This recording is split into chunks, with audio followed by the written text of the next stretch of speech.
Este homenaje le vamos a dar las palabras al doctor Carlos Canache Mata, a quien le agradecemos muchísimo su presencia.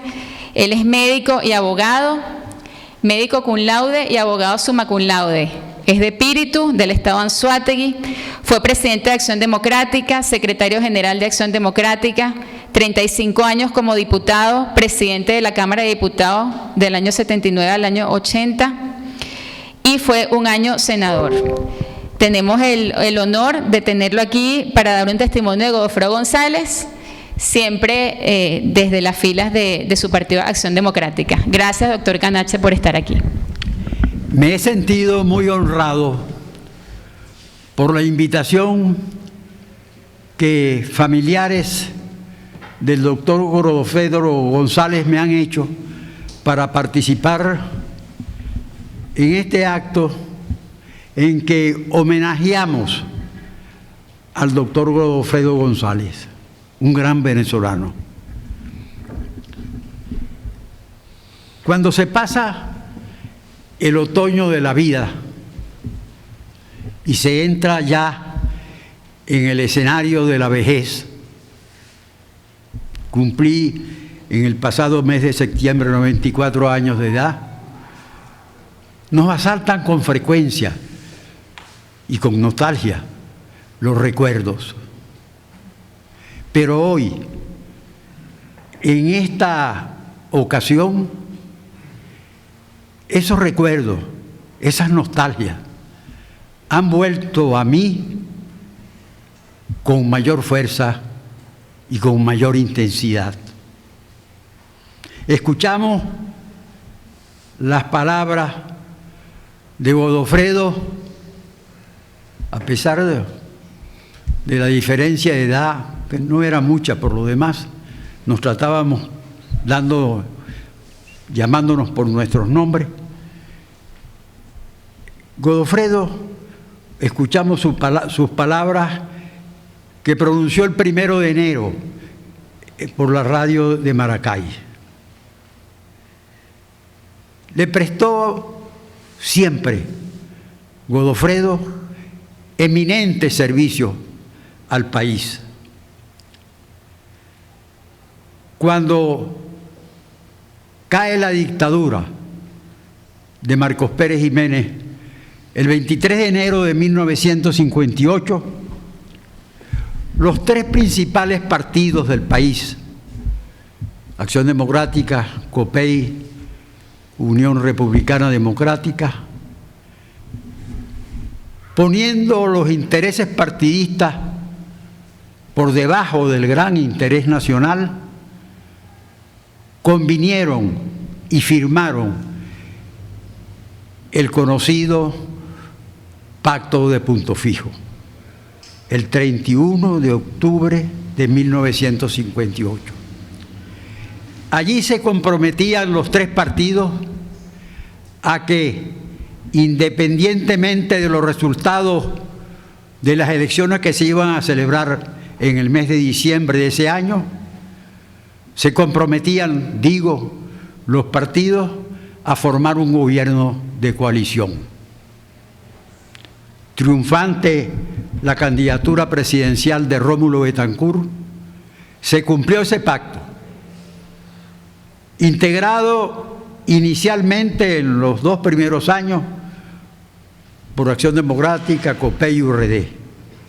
Luego, COPEI permaneció, después de la salida del partido de URD de las responsabilidades gubernamentales, permaneció en ese gobierno de coalición hasta el final del periodo presidencial del presidente Betancur. Fue un periodo difícil. Todos los historiadores señalan que es uno de los momentos más comprometidos, con más problemas que ha tenido la historia republicana de Venezuela. Yo le pregunté una vez en Nápoles, donde entonces residía, después se fue a Berna, le pregunté a Rómulo Betancourt, al expresidente Betancourt: presidente, en las dos ocasiones en que ejerció la presidencia de la República, primero en el gobierno de facto, del 45 al 48, y luego en el periodo constitucional 1959-1964, ¿cuál fue la conspiración, el golpe que se intentó más importante contra su presencia en el poder? No vaciló ni un instante en responderme. Estaban presentes también en la conversación el doctor Prieto Figueroa, el doctor Leandro Mora, que era embajador, como lo recordó Milo Alcalay, del gobierno de Venezuela ante el Vaticano. Y yo le pregunté lo que le acabo de señalar y él me respondió, sin vacilar: el golpe del 11 de diciembre de 1946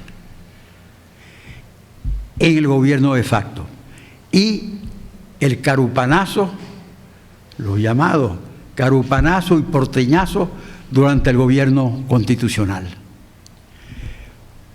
Copey, Godofredo González tuvieron la presencia en ese gobierno que tuvo que defenderse con garra, con decisión y con pasión por Venezuela. Se ha señalado que Godofredo formó parte del Consejo de Ministros, del gabinete ministerial del gobierno constitucional que presidió Rómulo Betancourt. Ocupó el Ministerio de Fomento. En todo momento, Copey y desde luego el doctor Godofredo González, como uno de sus dirigentes fundamentales, estuvieron presentes en la defensa y conservación de las instituciones democráticas del país. Pero no solo este gobierno logró superar los asaltos intentados contra su permanencia en el poder. El gran escritor venezolano Mariano Picón Salas ha dicho que afortunadamente estaba presidiendo el país un dirigente que supo ser un gran piloto en la tormenta, Rómulo Betancourt. Pero si bien es cierto que la presencia de un político enérgico, hábil, como Rómulo Betancourt, fue importante para la conservación de la libertad y de la democracia, no menos importante fue también la presencia de los partidos que habían firmado el pacto de Punto Fijo. No solo hubo ese gran éxito político de salvación de las instituciones democráticas, también se hizo una gran obra de gobierno. Yo hice esta mañana una ligera anotación de las realizaciones que en el área administrativa y económica tuvo ese gobierno. La contribución de Godofredo González como dirigente de Copey en esos logros fue destacada.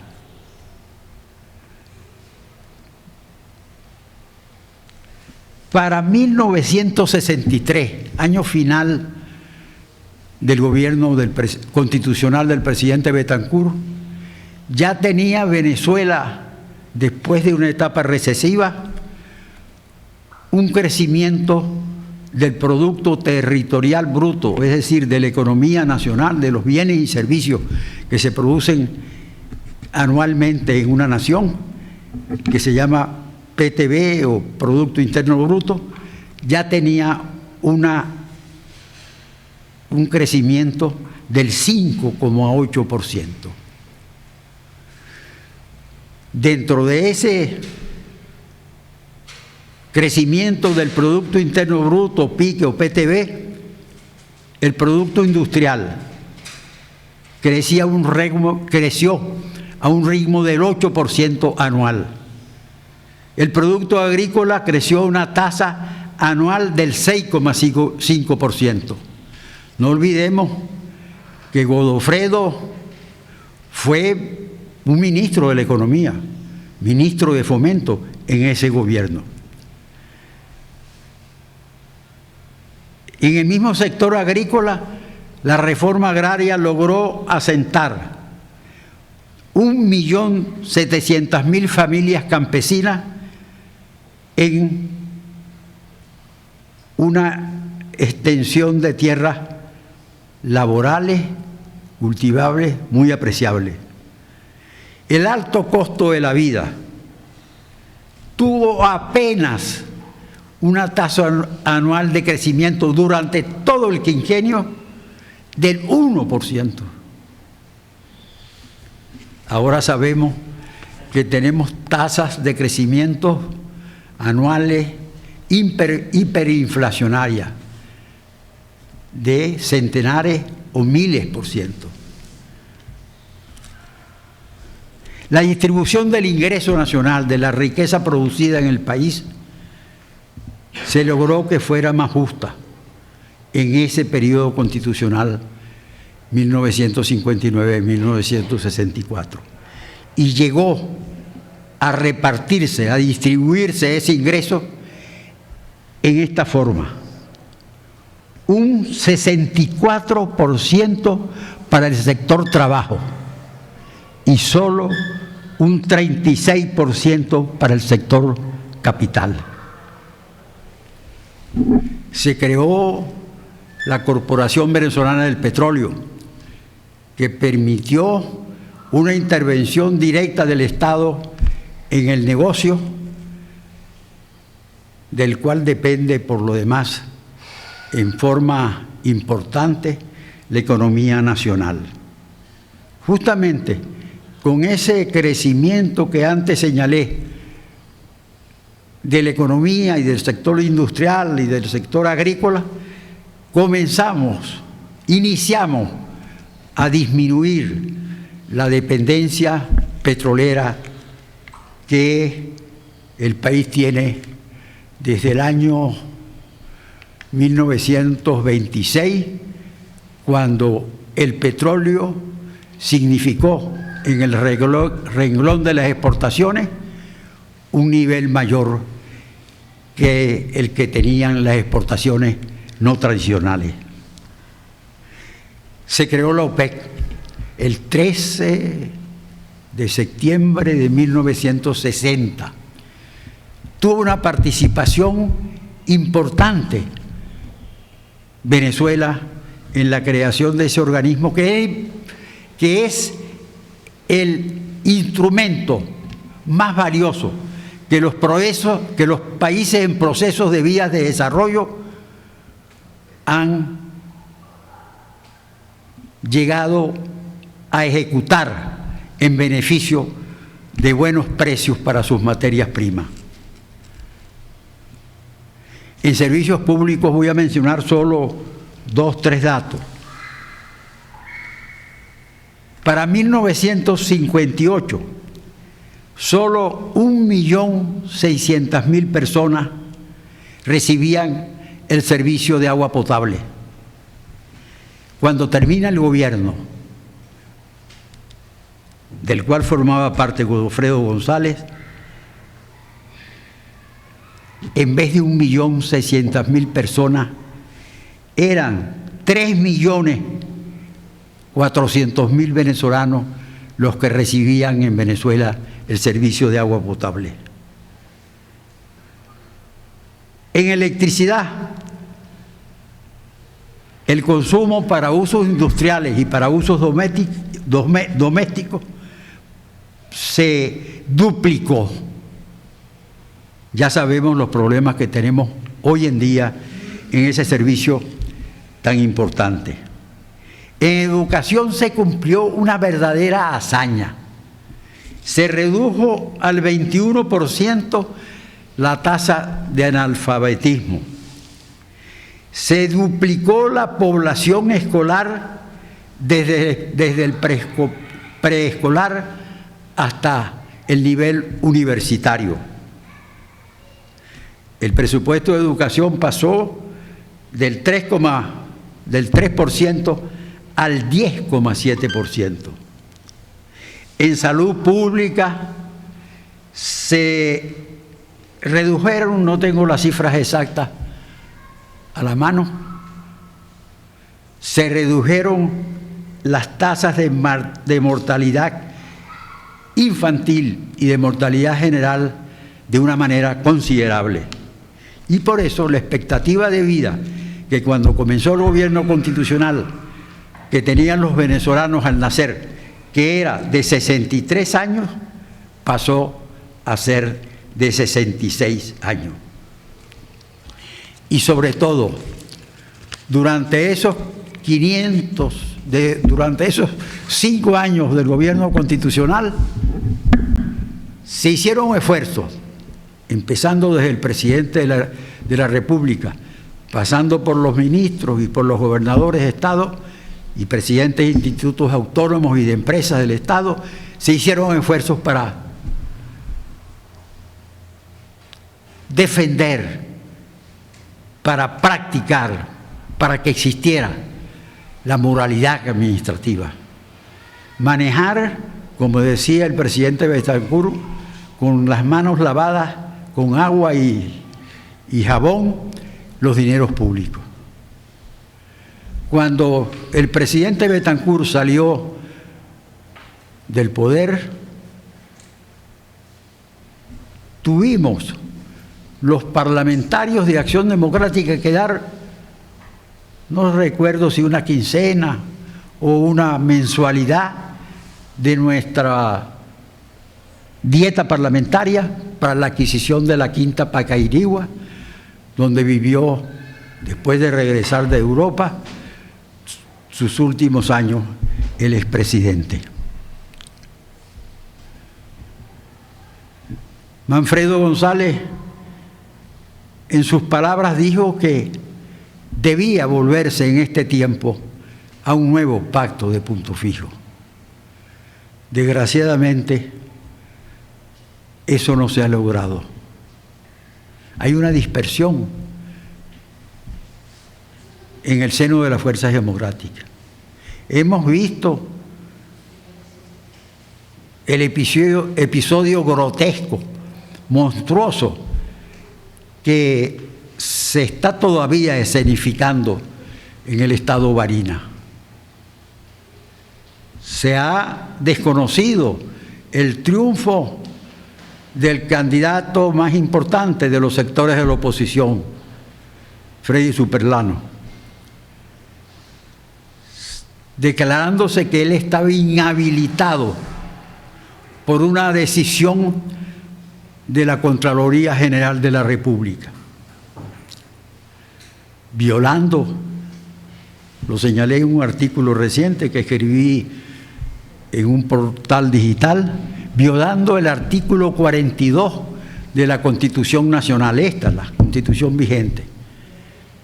Según ese artículo, no puede suspenderse de sus derechos políticos, y el de ser candidato a una elección es un derecho político, por la vía administrativa, es decir, por una decisión, por ejemplo, de la Contraloría General de la República, sino que podía ser inhabilitado cualquier venezolano en sus derechos políticos por una decisión judicial, por una sentencia firme de un tribunal de la República. Se violó eso descaradamente. Ahora, el Tribunal Supremo, que bajó, descendió hasta ese escenario electoral como un deus ex machina para solucionar situaciones indeseables, ordenó, no indebidamente, ordenó al Consejo Nacional Electoral suspender el conteo que se estaba haciendo de las tarjetas electorales, alegándose después, para explicar la tardía en dar la información correspondiente, que era que faltaban 3 actas por revisarse. Pero esas 3 actas tenían solo 80 votos, que no alteraban en ningún caso la ventaja que ya tenía Superlano sobre el candidato gubernamental. Pues bien, para superar estas circunstancias tan adversas que estamos viviendo, es realmente una necesidad que se logre la unidad de las fuerzas democráticas. Yo espero que el 9 de enero, cuando también usurpando funciones del Consejo Nacional Electoral, fijó el TCJ, el Tribunal Supremo, su sala electoral, para la realización de unas nuevas elecciones, yo espero, y lo digo yo, que no he votado en ninguna de las farsas electorales chavistas. Creo que, sin embargo, y espero que eso ocurra, en esta ocasión deben ir a las urnas, concurrir a las urnas, las fuerzas de la oposición democrática. Yo compartí, como se ha recordado aquí, con Godofredo González la conducción del Parlamento Nacional, del Congreso de la República, en los años 79 y 80. Él, desde la presidencia de la Cámara del Senado, cargo que ocupó, aquí se recordó, desde el año 1979 hasta el 84. Yo ocupaba la presidencia de la Cámara de Diputados. ¿Por qué? Porque una buena herencia que sobrevivió al pacto de Punto Fijo fue la existencia de un pacto parlamentario no escrito entre Acción Democrática y COPEI, los dos principales partidos, en el sentido de quien ocupara la presidencia del Senado fuese un militante, un senador del partido del presidente de la República, del partido de gobierno, y que un diputado del principal partido de la oposición, en este caso era Acción Democrática, ocupará la presidencia de la Cámara Baja. Y el partido me seleccionó a mí.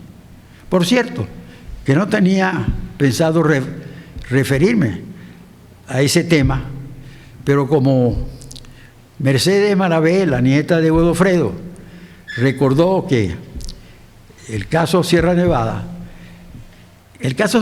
fue que se había aprobado un informe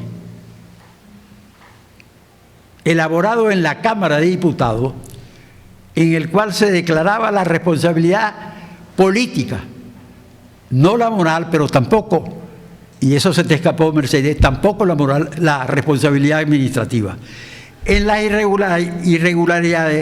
irregularidades que hubo, un sobreprecio en la adquisición del buque Sierra Nevada, buque que se adquirió porque había insuficiencia en la capacidad de refrigeración del país y no había entonces esos espacios de refrigeración para conservar los productos internos y los productos importados.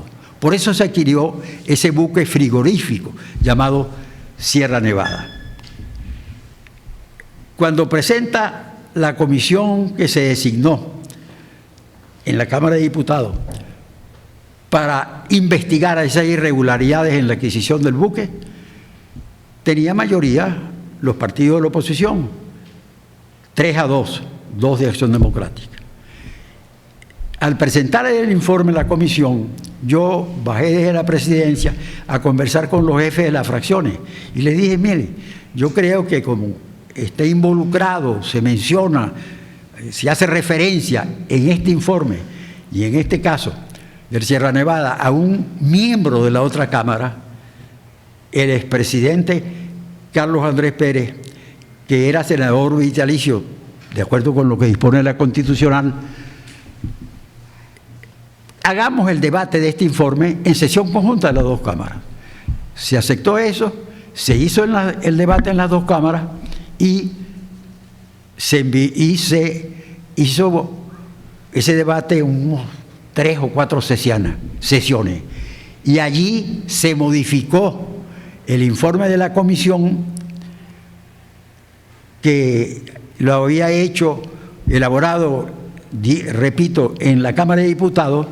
Se modificó en el sentido de que solo se declaró la responsabilidad política, pero no la moral y administrativa, en la adquisición de ese buque de parte del expresidente Pérez. Bueno, como había que enviar ese informe al fiscal general de la República, yo varias veces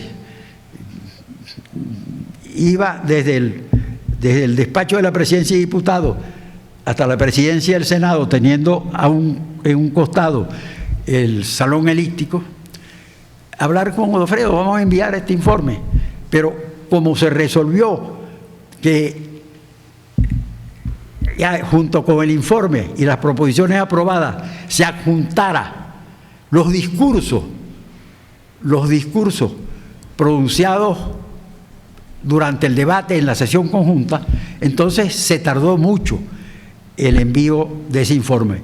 El 8 de mayo había concluido el debate y solo el 13 de junio, o sea, 30 y tantos días después, es cuando se hace el envío.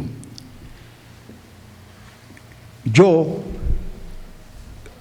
cometí una falta. Como el informe se había aprobado en sesión conjunta de las dos cámaras, debía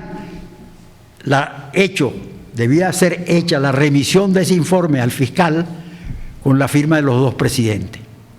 Pero en vista de la tardanza, yo resolví enviarlo solo con mi firma, pero exactamente lo que se había aprobado en la sesión conjunta. Entonces los partidos de la oposición proponen un voto de censura al presidente de la Cámara de Diputados, a mí, por haber enviado el informe sin la firma del presidente del Senado. Yo les dije, hubo como 3 o 4 sesiones también ese debate. Creo que se publicó por parte del Congreso Nacional un folleto donde están los discursos que se pronunciaron entonces. Lo busqué esta mañana, pero no lo pude hallar en mi biblioteca, que también es muy grande, como se ha dicho aquí, que era la biblioteca de Godofredo. Bueno, yo les decía a los diputados, si ustedes aprueban el voto de censura y no lo cambian simplemente a un voto de desacuerdo con el presidente de la Cámara por haber enviado con su sola firma el informe fiscal, si lo aprueban como voto de censura, por la connotación peyorativa que tiene la palabra censura, les renuncio a la presidencia de la Cámara. Recuerdo, lástima que no esté aquí presente, que Osvaldo Álvarez Paz tuvo una actitud, una conducta realmente que ha merecido de parte mía siempre mi reconocimiento. Él fue allá a la presidencia de las cámaras como 2 o 3 veces y me decía: Carlos, estoy haciendo diligencia para ver si modificamos la proposición de voto de censura y la convertimos en voto de desacuerdo. Pero desgraciadamente no se logró. Durante el debate, varios de los oradores que apoyaban el voto de censura decían que yo no tenía, y realmente no había ninguna norma reglamentaria o legal mediante la cual yo estaba obligado a renunciar. Era una decisión mía. Y después COPEI, como no encontré ese folleto esta mañana cuando lo busqué, aun cuando no tenía pensado tocar el tema, pero por si acaso, y Mercedes lo tocó, no lo hallé. COPEI sacó un comunicado después diciendo que yo no tenía por qué renunciar a la presidencia de la Cámara y que yo había hecho una buena gestión y debía continuar en el cargo. Mi partido me pidió también lo mismo. Recuerdo que en pleno debate, en uno de esos 3 o 4 debates parlamentarios, suena el teléfono que está al lado del presidente, cuando está presidiendo la sesión. Sonó el teléfono, era Carlos Andrés Pérez, que estaba en España o en Estados Unidos, no recuerdo, para pedirme que tampoco renunciara. Yo no me dejé persuadir. Se aprobó el voto de censura y yo renuncié a la presidencia de la Cámara de Diputados. Bueno, yo quiero decir que mi actuación conjunta al frente del Congreso Nacional con Godofredo González es para mí un timbre de honor, porque él es sin duda alguna uno de los más esclarecidos venezolanos de todos los tiempos. Muchas gracias.